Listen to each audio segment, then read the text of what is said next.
Almost exactly 1 year ago,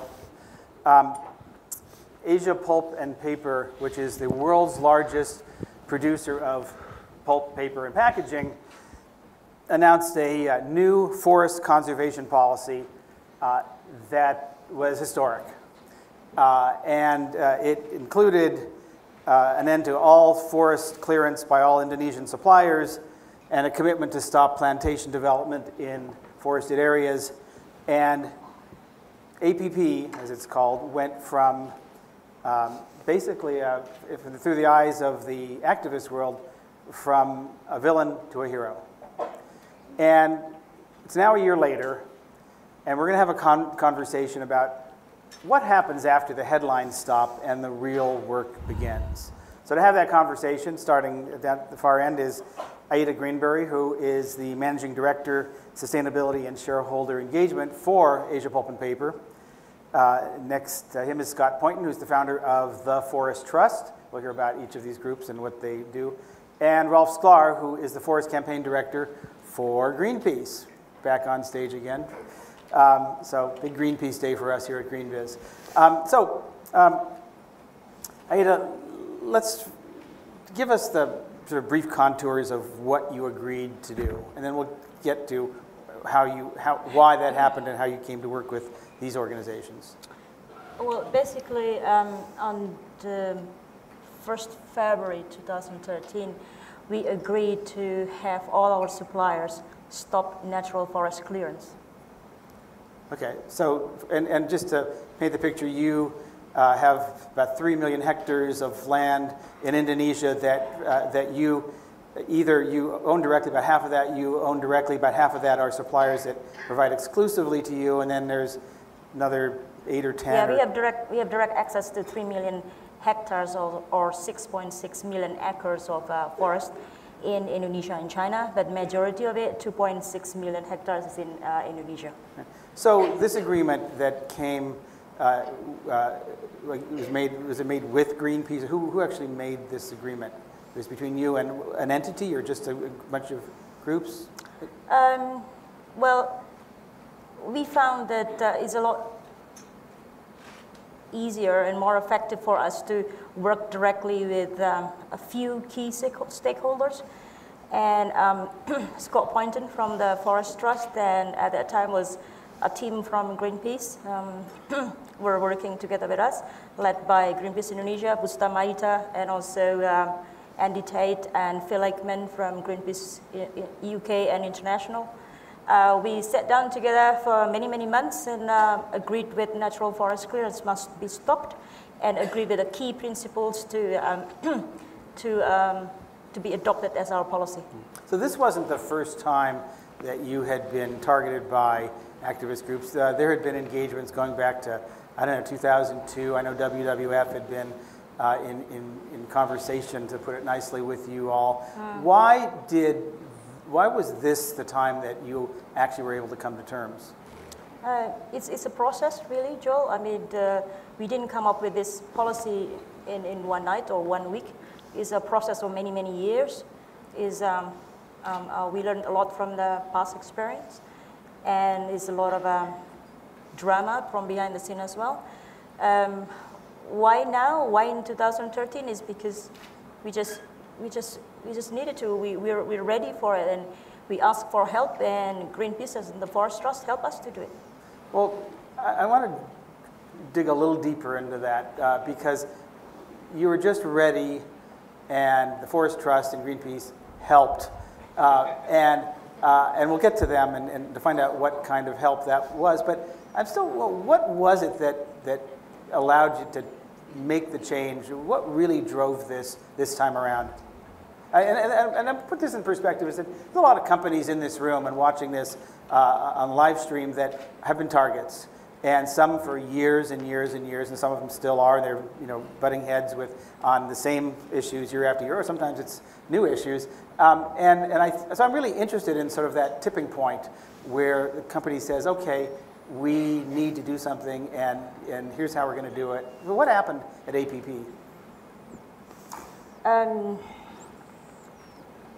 Yes, we've been criticized by quite a lot of NGOs Starting in 2002 or 2003, it was Friends of the Earth, Robin Hood, and then moved to WWF after that. And then, we were criticized very heavily by Greenpeace probably 2 or 3 years before we made the policy. So we heard them, we heard their demands, but at that time we fought back. We fought back because we thought that what Greenpeace demanded was totally ridiculous and just couldn't be implemented at all in our business. But then we also, at the same time, we realized that we couldn't continue like that. We look at our sister company, the palm oil side, and they reached an agreement with Greenpeace and Forest Trust as well, and we thought that we can learn something from them as well. So we had a meeting with Greenpeace for the first time in 2012, and they suggested that we should work with the Forest Trust, was appointed, to help us understand better what is it that the demands is all about.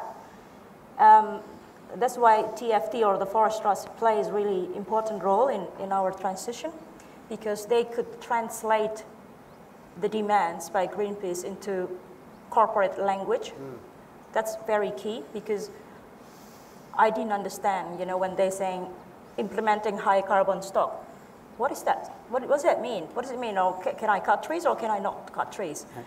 We couldn't understand that, but Forest Trust translated that. This is what you need to do. You don't have to stop your operation.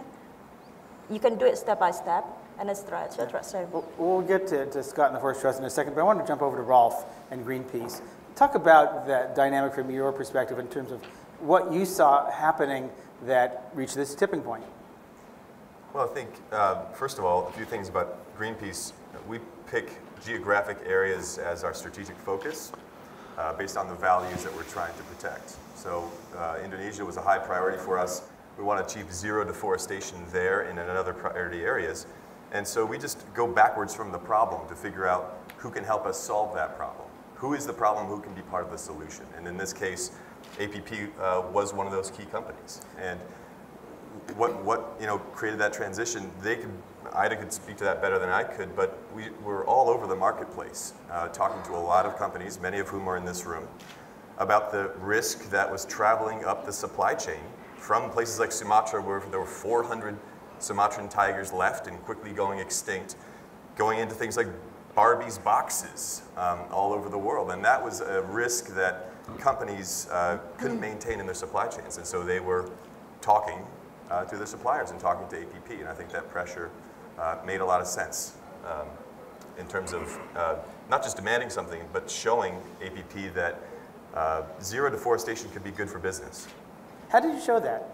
What was the business case, if you will, that they got to see? Well, they got to see a loss of a lot of business to begin with. So there's pretty high-profile campaigns that I was a part of, that others around the world were a part of. One thing about the Greenpeace Forest campaign now is that we're not siloed. We work internationally. So not to pick on Mattel or Barbie, they did the right thing and came up with a paper policy, which we're happy with. But we launched a campaign that was in about 20 different languages and in 40 countries. And that's a new kind of marketplace campaigning that I'm not sure that we've really seen before. And it's a lot of power. And part of the reason why that's the case now is not that Greenpeace has figured out how to do this, but that markets respond around the world. Consumers respond to this around the world, and it's increasingly easy to reach those consumers through online social networks as well. So the flow of information is increasing. That's a huge advantage to NGOs like Greenpeace, and companies will have to account. It feels like we've come full circle in activist engagements, because back early in the 20th century, in the 90s as it is, a lot of engagements were at the source, at the mine, at the forest, and then the activist groups realized that they should go to the front end of the supply chain, the branded companies, so doing guerrilla theater in Home Depot or Staples parking lot, and getting them to then push it up the supply chain. But it sounds like you're coming back to the source, that you can't wait for the product. Is that strategic now for groups like Greenpeace? Yeah, so your example from the Great Bear Rainforest in Canada is it's sort of one of the prototypical campaigns that led to what we're seeing now. I think at Greenpeace, I can't speak for other groups, but for Greenpeace at least, again, we want to start with the problem and be strategic all the way through. So we don't look at a sector just because we want to work with a sector. And we don't look at a company because we have it out for them or we want to work with them. We don't take any money from corporations, so we can kind of call it as we see it and do partnerships where we think it's valuable. So I think it's an important distinction that really, ultimately, it's not about the Mattels or the Walmarts or the McDonald's of the world. It's about results on the ground, and that's part of why we've stayed engaged with APP, because if they succeed, it's really a historic moment. If they fail, it's also historic, but in the wrong way. There's just too much at stake for us not to begin to continue to be engaged with them. Scott, it's both accidental and symbolic that you're sitting in the middle there. Right. As Aida suggested, you were the translator here, but first tell us about the Forest Trust, because I'm not sure most folks know about it. So the Forest Trust is an international non-profit, and we have about 130 people in 16 countries, and we work exclusively with businesses to help them work through change processes and help them make their products responsible. By that we mean environmentally responsible and socially responsible. And it's not only that companies come to us when they're suffering a campaign from Greenpeace or another NGO. Sometimes they come to us and say, look, either we don't want to have that befall us, or we've got an issue and we want help working through it. And 80% of our people are out in the field, out in countries where the raw materials come from. So we've got a great presence in all the places where a lot of these raw materials are anchoring supply chains. So we can get out in the field and have a look what is going on out there and help people understand what are the issues in their supply chain, and we can help them set about fixing those problems. How did you come to be this translation role? It just emerged. In fact, TFT started in the teeth of an NGO campaign in 1998 in the UK and across Europe, where garden furniture was coming out of mass-produced factories in Vietnam. But an NGO called Global Witness identified that the wood was coming from illegal logging in Cambodia. So they made a huge campaign against that, and it just so happened that I'd been working with a UK retailer to try and sort that exact problem out. And out of that, we decided we'd set up the Forest Trust. So back in 1999, we set it up.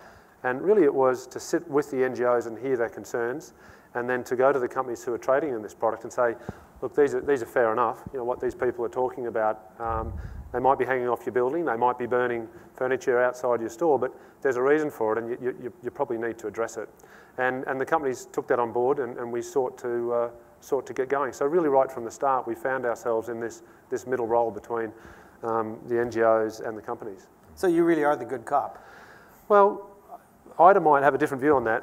It's an interesting process. You can be rather annoying. It's an interesting process. What do you really think, Ida? I talk about it's a change process, and change is painful. Change is really painful, and it's about taking people. I talk about taking people over a bridge, and sometimes you've got to put your arm around them and encourage them. And sometimes you might have to slap them on the legs a little bit to get them moving, because they seize up, or they say, no, it's a bit uncomfortable, I'm going backwards. So you're not going backwards. We have walked away from some pretty major companies who stop or want to go back in the journey. We say, look, you're not coming with us, so we're going to have to stop. But it really is it's a whole process of helping people through that difficult process of change.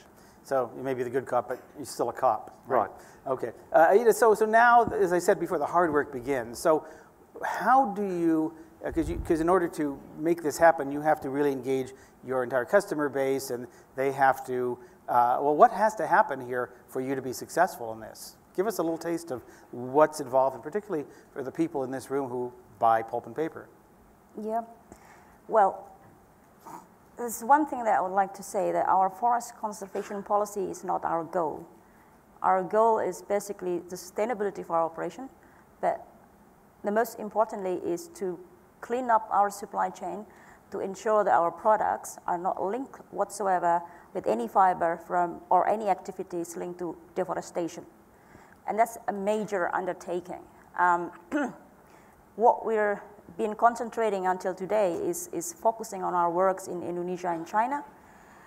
And so far, the natural forest moratorium that we imposed in our supply chain has been successful, but is really, really hard work.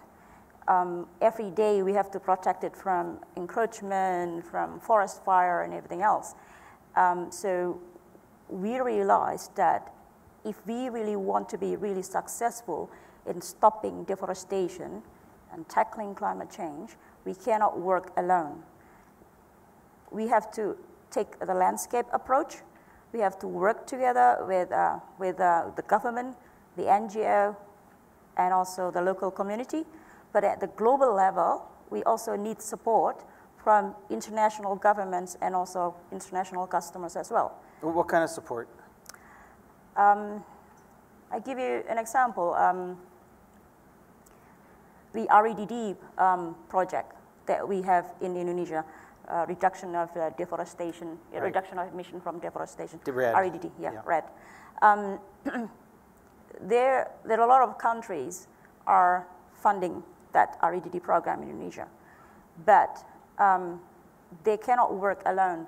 They have to be able to support our landscape approach to forest, to protect forests as well. So their REDD pilot projects needs to be working in parallel with our landscape approach, because if we only work in different or difficult or remote areas without support from other concessions or other areas, it will not work.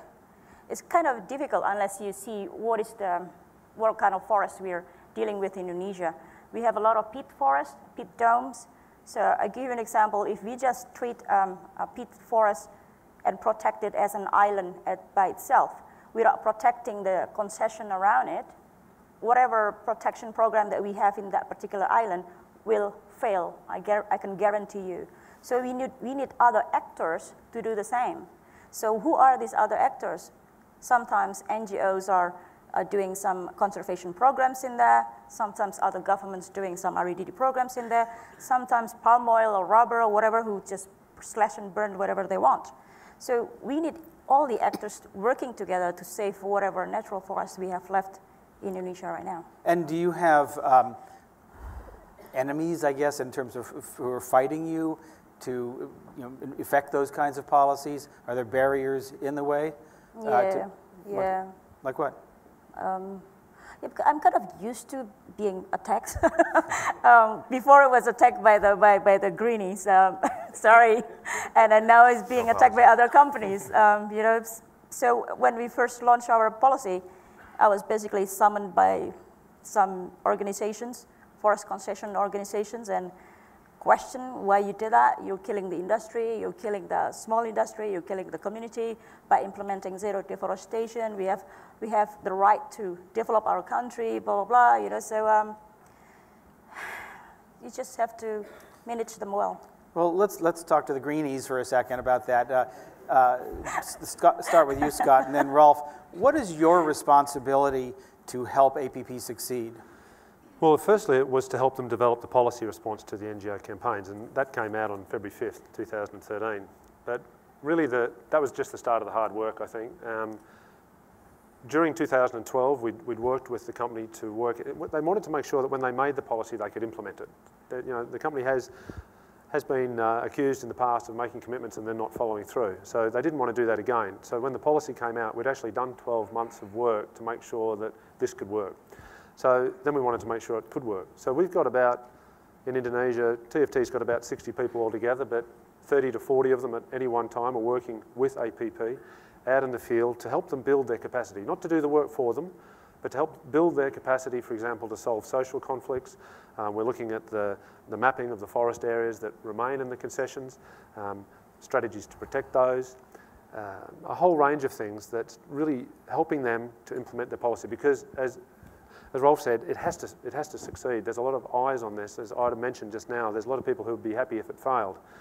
Chopping down forests can be good business, but we think it can be good business to protect them as well. So it's really important this works. And can you help on the policy front and affect some of the changes that Ida's talking about? Yeah, we really, there's a lot of discussion going on with the Indonesian government and governments elsewhere in the world to highlight for them that actually, I think governments are fearful that if people make such no deforestation commitments, that mills will shut down, people will lose their jobs. And we're actually saying, well, we think it's the other way around.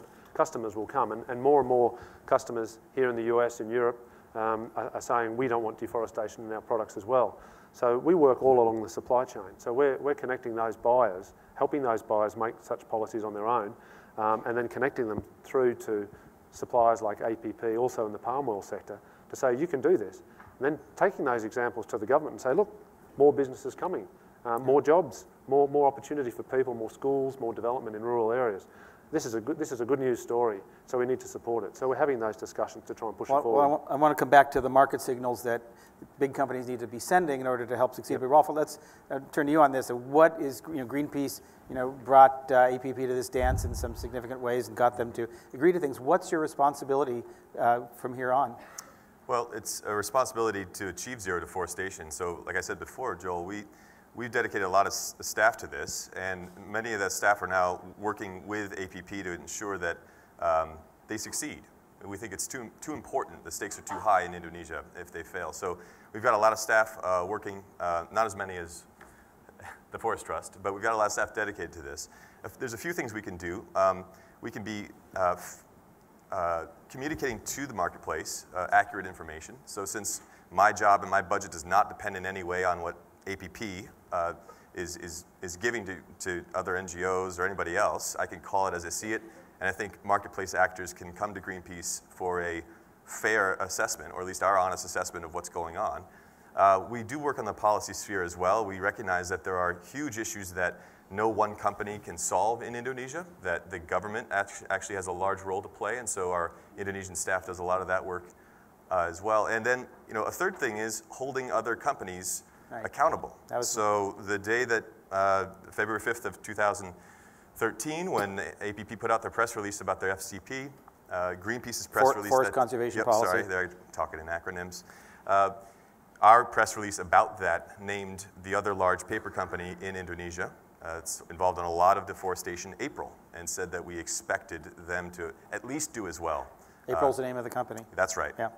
At least do as well as APP. So if any of you are buying April paper or pulp, you're on notice. And what on notice for what?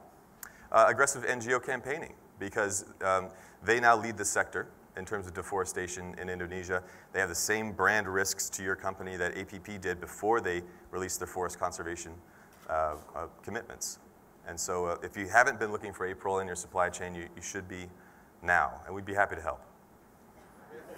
We don't go straight to banners, just so you know. We'll talk to you first, and if you want to work with us, we certainly will do that. Yeah, that was an interesting thing. As you know, I interviewed Phil Radford for GreenBiz, and I asked him what his biggest recommendation was to companies when Greenpeace calls, and he said, answer the damn phone. Because the companies who don't respond in any way are the ones that build up the targets. That's right. Become targets. There's a lot of bad advice out there. We often hear about it after we start collaborating with companies. We were getting the worst advice from this expensive consulting firm or our corporate lawyers. Definitely pick up the phone, but there's a second part to that. Just picking up the phone isn't good enough for Greenpeace, because we're not in this to go to conferences or to have you pay for our lunch.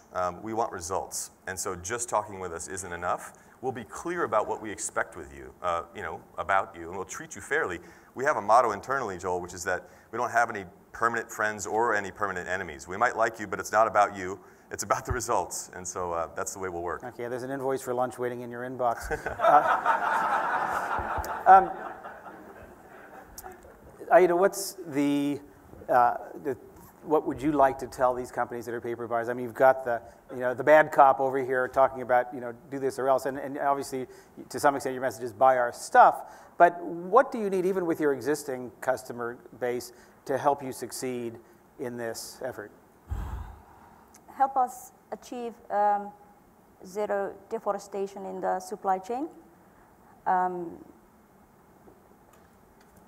Do not just be stuck with the certification standards, but really address the core issue, which is tackling deforestation and tackling climate change.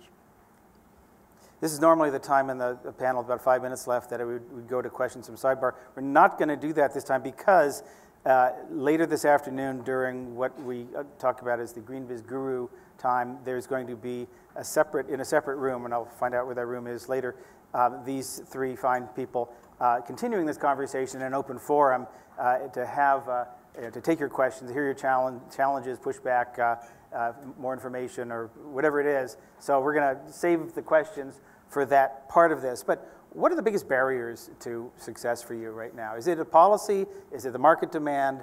What is the biggest thing that you want to see change? And I want to hear from all three of you on that. Aida? For me, it's the collaboration from others in Indonesia, collaborations from other concession holders, collaboration from other NGOs, and support from the government. Support for what? What do you want from them specifically? From the government, enforcing their rules and regulations. And is that something that people in this room, the companies in this room, can impact? For that kind of push, yes, companies can ask, can have impacts, but the bigger impacts to push the government is actually from other governments, so the other countries' governments. That's the other area that I've been working on. I'm sorry, I didn't understand. Is governments, other governments? Yes, other governments. The UK government, US government, John Kerry just visited Indonesia while I was leaving, and he had a very strong voice about climate change, right. Even though he didn't tell us how America is dealing with climate change, but he told everybody else how to deal with that. Oops. But that kind of a strong push from other government is what is required by Indonesian government. Okay. Scott, what do you think is needed? Well, given the audience in the room, I think what we're trying to do at TFT is create this pool for no deforestation products as well. So we're working with many companies to help them develop their own policy response to this and enshrine no deforestation, no exploitation of people, no development of peatland into their own procurement policies. At the end of the day, companies like APP, their sister company Golden Agri, the big palm oil company Wilmar, a lot of growers now are producing policies that are responding to this pull from the market, as well as, I think, setting out their own values. They're businesses at the end of the day, they do need a reward. If companies had such a policy, they could connect up with like-minded suppliers, give them the positive signal, give the other companies who are losing those orders a positive signal that they need to go down this path, and then that comes back to encouraging the governments, and the governments say, you know, holy smokes, APP made this commitment, Golden Agri made this commitment, all these other companies are doing this no deforestation. They're employing more people, they're being more profitable. This is good news. And then the governments can start making their own changes. So how do companies engage with the Forest Trust? We kind of got how they engage with Greenpeace. Do you approach them? Do they come to you? No, they come to us. We do no proactive, for example, we are not ambulance chasers. When someone gets hit by Greenpeace or someone else, we say, oh, you know, and suddenly it might be a week or a month later, the phone rings and they say, look, we've got this issue, do you reckon you can help us? Sometimes it's not that. Companies just ring us up and say, we think this is an issue, we see you working on this with someone else, could you help us too? And it's like that. It's very reactive for us. We've done no proactive marketing since we started the organisation back in 1999. We're growing, people are coming, and I think it's really exciting because it's clear that, you know, companies are saying, we want to go down this path. So, ambulance chaser, what's your parting words for the major corporate presence that you're addressing here in this room and online? Well, worry about your supply chain. Worry about it in a healthy way. You know, ask NGOs what issues are important to them. And NGOs, you know, we're not manufacturing this pressure. We're focusing it oftentimes. And we're communicating to people who care. So ask NGOs, you know, what should we be worried about? And, you know, you don't have to work with Greenpeace. We might not want to work with you. But find a trusted partner to get some good advice and start investing in it. Because I don't know how many companies have told me straight in the face, this is not something our consumers care about. We did the polling. Well, that polling often is a snapshot of today. It's not a prediction of what's to come. And too many companies have gotten caught flat-footed on a lot of these sustainability issues. So get out ahead of the curve. We're going to get out ahead of the curve, too, by moving on to the next session. But this is a fascinating story. And sort of like the McDonald's story we talked about earlier, one that we're going to want to watch and track, write about, continue to have a conversation with you about, and understand what it really takes to move markets. Please join me in thanking Aida, Scott, and Rolf. Thank you.